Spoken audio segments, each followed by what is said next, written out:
Добрый день, даражэнькія! Вас вітае Надзейка, і я працягваю вам расказваць пра тое, што засталося на полачыне ад бацькоў і продкаў у рамках праекта «Цікавае падарожжа Надзейкі. Полацкая спадчына».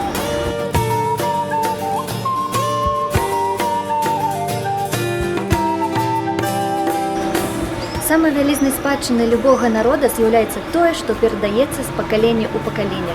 Традыцыі, звычаі, побыт, культура і мова. Усё тое, што вакол нас, што перадалося нам ад нашых продкаў. Але з цягам часу многае губляецца, сыходзіць і знікае. Таму ўзнікае неабходнасць захавання і беражлівых адносін да нашай спадчыны. З гэтай мэтай у вёсках Полацкага раёну ствараюцца этнаграфічныя куткі, дзе кожны можа атрымаць прадстаўленні аб укладзе жыцця беларускага народа і пазнаёміцца з традыцыйнымі прыладамі працы і старажытнымі рэчамі. Сёння я прапаную вам разам са мной наведаць такі цікавы этнаграфічны куток у вёсцы Азіна. Паехалі!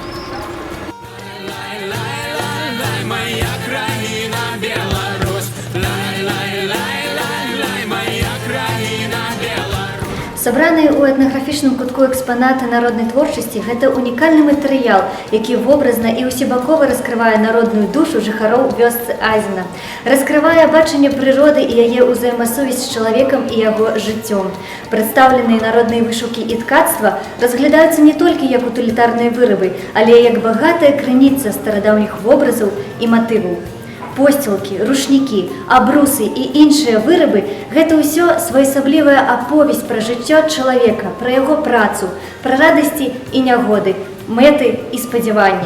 Такой жа крыніцай пазнання з'яўляюцца і іншыя віды народнай творчасці, прадстаўленыя ў гэтым цудоўным этнаграфічным кутку. Запрашаем вас да нас, сёння госці вы у нас, далі ласка.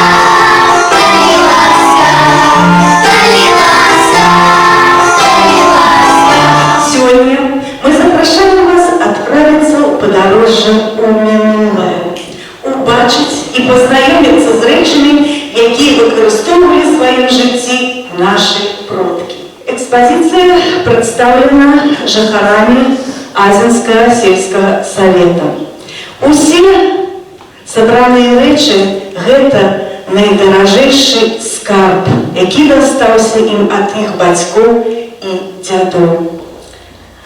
Вось я падыйду бліжэй да гэтага музычнага інструмента. Ён захоўваецца ў сям'і Мурашкевіч Таісы Владимировны. І ён дастаўся ёй у спадчыну ад дзеда яе мужа. Гармоник мы получили в наследство от Славикиного отца Мурашкевича Поликарпа Леоновича, который родился в 1910 году в деревне Папино Сенинского района. Эта гармошка прошла с ним войну. Он всю войну служил в Московском военном округе. Закончил войну в звании старший лейтенант. Наград у него очень много. Ордена, медалі за оборону Москвы. Больш за ўсіх мяне зацікавіў вось гэты гармонік. Лёс яго няпросты, але, вядома ж, цікавы. І падрабязней пра яго нам раскажа Мурашкевіч Таіса Владимировна. Вітаю вас!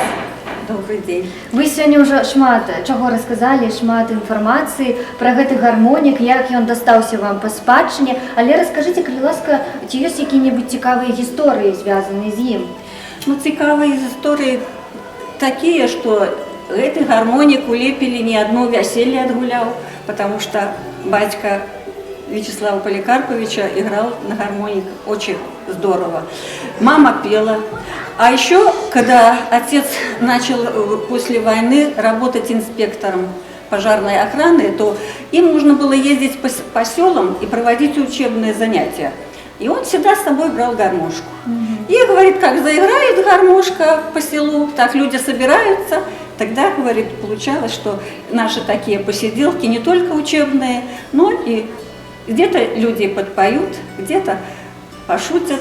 И проходили встречи очень тепло и дружески. Зразумела, некий счастливый гармоник. Так счастливый гармоник. Ну, а вы сами играете на гармонике? Нет, на гармонике я не гуляю, не играю, а муж, когда вышел на пенсию, он играл часто на гармошке. Можа, вы спяваеце тады? Спевать спеваю.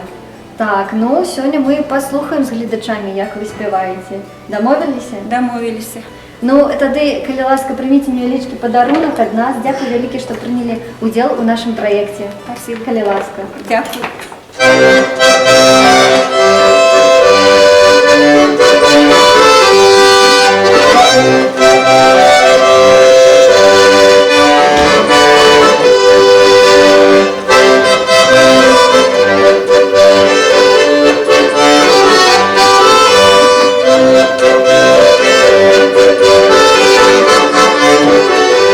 Абрады і традыцыі з'яўляюцца адметнай рысай кожнага народа, але абрад хрышчэння дзяцей – гэта спецыяльнае таемства і важная для сям'і падзея. Менавіта гэты народны абрад у вёсцы Азіна памятаюць, адраджаюць і выкарыстоўваюць у сучасным жыцці. Ну а падрабязней пра яго нам раскажуць загадчык і культарганізатар сельскага дома культуры Валынка Аксана Михайловна і Цішаловіч Святлана Константиновна. Раскажыце, калі ласка, адкуль вы даведаліся пра гэты абрад? Хто з носьбітаў вам паведаў пра яго? Да, аднавіць народную традыцыю святкавання хрэсьбін у вёсцы Азіна адбылося дзякуючы 83-гадовай местнай жыхарцы Кохан Валянціне Дмітрыўне. Яна памятае песні, народныя традыцыі ад сваёй бабулі і ад сваёй маці. Ну вот мы вырашылі, што павінны беражліва захоўваць звычаі і традыцыі нашай вёскі. І таму народны вакальны ансамбль «Белачайка» адрадзіў гэты народны абрад хрэсьбіны. Раскажыце, калі ласка, пра ход абрада.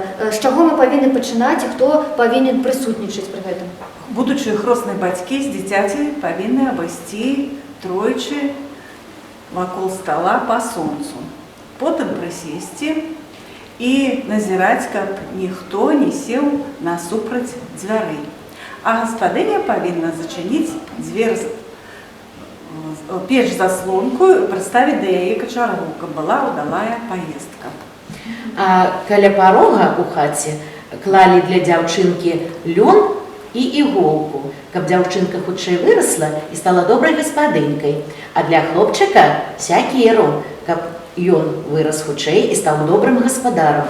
А хросныя бацькі, будучыя, 3 разы павінны падняць дзіця над гэтым, над парогам і пераступіць парог. І таксама все астатнія з хаты павінны выйсці, каб правадзіць малую ў дарогу. І па дарозе ў храм кумам забараняецца размаўляць, таму, каб дзіця не было крыклівым. Ехаць моўчкі трэба было. Ой, як цікава. А раскажыце, якія песні мы павінны спяваць, калі робім абрад хрэсьбіны? Калі вярталіся хросныя бацькі ў хату, іх сустракала бабка ў вывернутым кужуху з хлебам солі, у знак павагі і вітання гасцей. І потым услаўлялі ўсе. Сёння ў нас хвала табе Божа, услаўлялі гэтай песні маці. Бацьку таксама услаўлялі. Ай, спасибо ковалю, что наладил нам гульню. Так спевали гости. Ай, спасибо ковалю, ай, спасибо ковалю, что сковал нам дитя, что сковал нам дитя. Ну, как бы снял яго, ну, как бы снял яго, вельми теплая была, вельми теплая была, а сама ковалиха, добрый мех надула, добрый мех надула. Коваль ручки не кокнул, коваль ручки не кокнул, молоточка мне стукнул, молоточка мне стукнул. А дитя нам сковал, а дитя нам сковал. Ай, спасибо ковалю, что наладил нам гулью. Ай, спасибо ковалю, что наладил нам гулью. Раскажыце, калі ласка, ці ёсць якія-небудзь асаблівыя правілы, ці, калі можна так сказаць, забабоны? У калыску ложили хлеб, вугельчик і лыжачку, каб дзіця не баялася суроку. І калі ехалі ў храм, то им с собой в дорогу давали вузельчик с глиной, и этот вузельчик выкидывали на перекрыжевание дорог, как ребенка, ну это от сглазу, как ребенка не сглазили дитя. Основной стравой на столе была бабина каша. І баба повинна почастувати усіх гостей. Спочатку сама гэтую кашу з'їсти, положить гроші для батьків, а потім наділити гэтай кашей усіх остатніх гостей. І не за так, а так само за гроші. Ось. А батька треба було випити збітень, особливий напой, який робився з сумісі горілки, меду і хрену. І батька повинен випити з усмішкою гэты напой. А кульминацией свята стал обряд наезды бабы. Бабулю катали у ночевках, упрыгоживали разнокольоровыми стужками, давали ей дубец у руки, и гости тянули бабу, она погоняла гостей. И в этот час пели песню «Воробейки пищать, яны бабку тащать». Воробейки пищат, яны бабку тащат, хорошенько и хорошенько. Наша голубка покататься любит, веселенько, веселенько. Ну что, дороженькие мои, дякую вялікі, што прынялі ўдзел у нашым праекце і прыміце, калі ласка, невялічкі падарунак. Калі ласка. Дякую. І вам дякую так само. А ад нас прыміце гэты цудоўны каравай. І дзякую вам за такі цудоўны праект. Дякую вялікі, дякую. Ну што ж, заканчваецца наша сённяшняя сустрэча. Мне было вельмі прыемна пабываць у гасцях у вёсцы Азіна і адчуць тую вялікую сувязь з мінулым, якую тут паважаюць і зберагаюць. Ну а праз некаторы час мы працягнем маё цікавае падарожжа ўжо ў другім куточку полацкай спадчыны. Да пабачэння!